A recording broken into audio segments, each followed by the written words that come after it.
Καλώς ορίσατε σε αυτό το βίντεο. Σήμερα θέλω να φωτίσω αυτή την πτυχή μιας αγαπημένης, πετυχημένης, βαθιάς συντροφικής σχέσης που για μένα αποτελεί θεμέλιο όλων και που μάλιστα είναι τόσο απλή που μας διαφεύγει καθώς εμείς ψάχνουμε τα πιο σύνθετα. Αν με ρωτούσε κάποιος ποιο είναι το ένα κλειδί που μπορεί να κάνει μία σχέση να ανθίσει ξανά, που κρατάει μια σχέση ζωντανή, που δημιουργεί ωραία επικοινωνία, που δημιουργεί αισθησιασμό, ωραία ερωτική ατμόσφαιρα, ωραία καθημερινότητα, βαθιά επικοινωνία μέσα στη σχέση, θα έλεγα ότι αυτό λέγεται αλήθεια. Αυτό το κλειδί λέγεται αλήθεια. Και το έχω δει ξανά και ξανά, ξεκινώντας φυσικά από τη δική μου εμπειρία της ζωής, αλλά και από πολλούς άλλους ανθρώπους, ότι αν αφαιρέσουμε τον θόρυβο των φαινομένων, από κάτω αυτό που συναντάω ξανά και ξανά να δημιουργεί τροχοπέδι μέσα στις σχέσεις, κάθε είδους, είναι ότι σε μικρότερο ή μεγαλύτερο βαθμό δεν φέρνουμε την αλήθεια μας. Και τι σημαίνει αυτό? Θέλω να καταλάβετε σήμερα τι ακριβώς κάνουμε και να το καταλάβετε βαθιά. Γι' αυτό λοιπόν θα φέρω το εξής παράδειγμα. Τι σημαίνει κρατάω πίσω την αλήθεια μου? Τη μισή, το 20%, το 35% δεν έχει σημασία.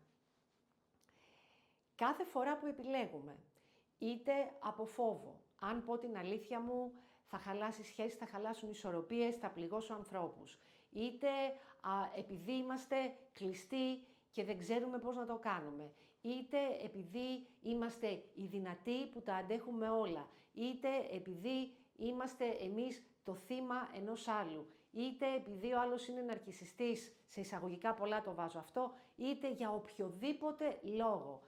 Κάθε φορά που επιλέγουμε να κρατήσουμε την αλήθεια μας πίσω, είναι σαν σε φυσικό επίπεδο, ενώ είμαστε αρτιμελείς, να εμφανιζόμαστε μπροστά στο σύντροφό μας, αποκρύπτοντας, αποσιωπώντας το ένα μας χέρι ή το ένα μας πόδι ή το ένα μας μάτι, με τέτοιο τρόπο που ο άλλος να μην μπορεί να το δει.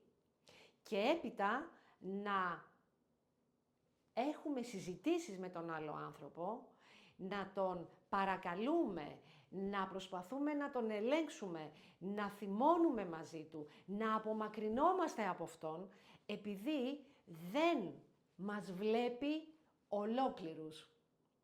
Ενώ εμείς έχουμε προαποφασίσει και κρύψει μέρος του εαυτού μας, με τέτοιο τρόπο που να είναι αδύνατον να το δει.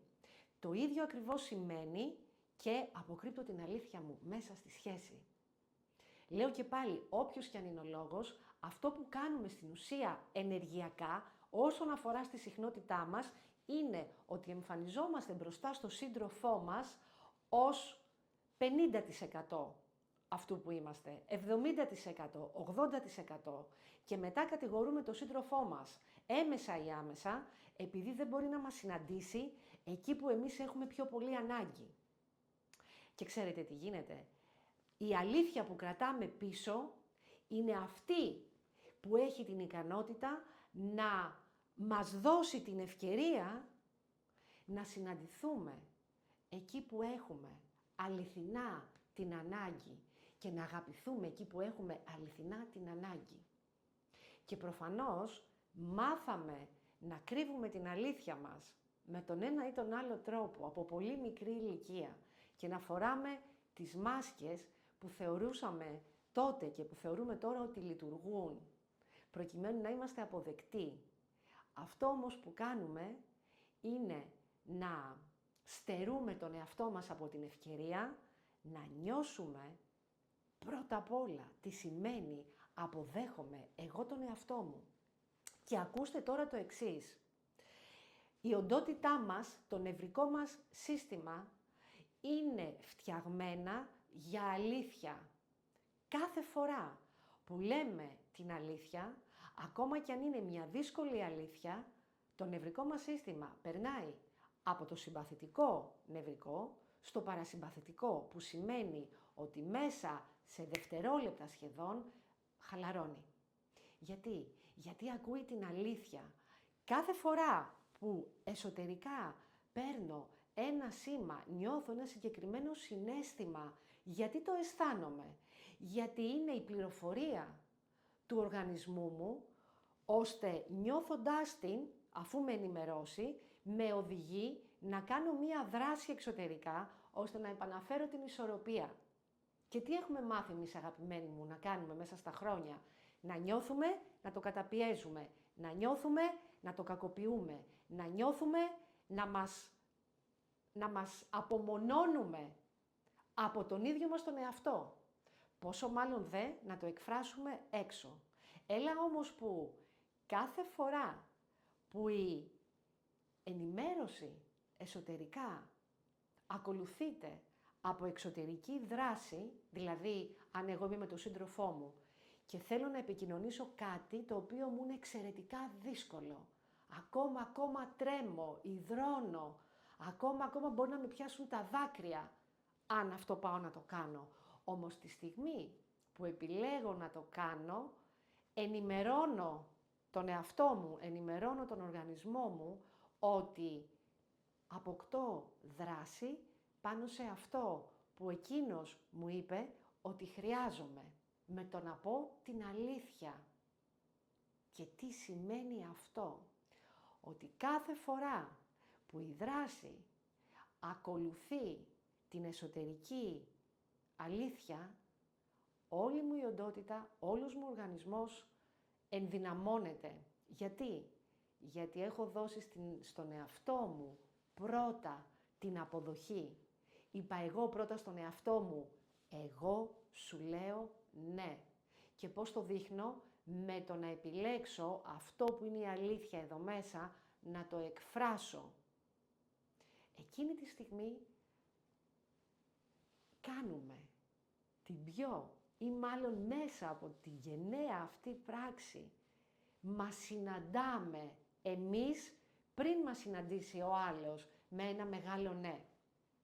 Και εκείνη τη στιγμή, ακόμα κι αν έξω δεν συναντήσουμε την απάντηση, την κατανόηση που θέλαμε, έχουμε κερδίσει εντός τη συνάντηση που πρώτα απ' όλα έχουμε ανάγκη, που είναι από εμάς προς εμάς.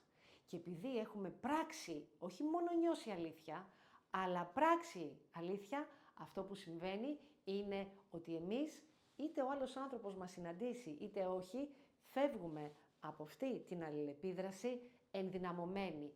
Και μπαίνει ένα μικρό λιθαράκι στο να μπορέσουμε την επόμενη φορά να κάνουμε ακόμα περισσότερο, να πράξουμε ακόμα περισσότερο από την αλήθεια μας.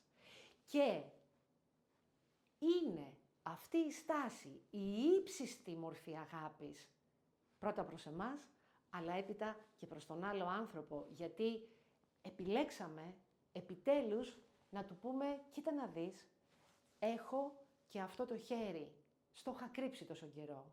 Κοίτα να δεις, έχω και αυτό το μάτι και στο είχα κρύψει τόσο καιρό. Και ο άλλος άνθρωπος για πρώτη φορά μπορεί να μας δει ολόκληρους. Για πρώτη φορά μπορεί να πάρει όλη την δόνηση, τη συχνότητα που είμαστε εμείς. Και από εκεί μέσα μόνο μπορεί να ενημερωθεί η δική του οντότητα για το πώς θέλει να μας συναντήσει. Αυτή είναι, αγαπημένη μου, η ευθύνη μας που μας ελευθερώνει και ελευθερώνει και τον άλλο άνθρωπο. Ελευθερώνει τη σχέση, στο να δούμε ποια είναι η δυναμική. Δεν υπόσχεται ότι αυτό θα φτιάξει τη σχέση, αλλά υπόσχεται ότι αν η σχέση έχει τη δυνατότητα να ανθίσει με έναν τρόπο που δεν μπορούσαμε να φανταστούμε, ο μοναδικός τρόπος είναι φέροντας μέσα την αλήθεια μας. Και ποιος το κάνει πρώτος? Για μένα ξεκινάει πάντα με εμάς. Και είναι το μεγαλύτερο δώρο που μπορούμε να κάνουμε σε εμάς και στον άλλο άνθρωπο και στο μαζί, στη σχέση μας. Εκεί που επιλέξαμε να είμαστε. Και αν όλα αυτά που ακούτε εδώ πέρα τα νιώθετε σημαντικά για εσάς, σας προσκαλώ να πατήσετε το κουμπί της εγγραφής και να το μοιραστείτε όπου αισθάνεστε ότι μπορεί να βοηθήσει. Σας ευχαριστώ εγκαρδίως.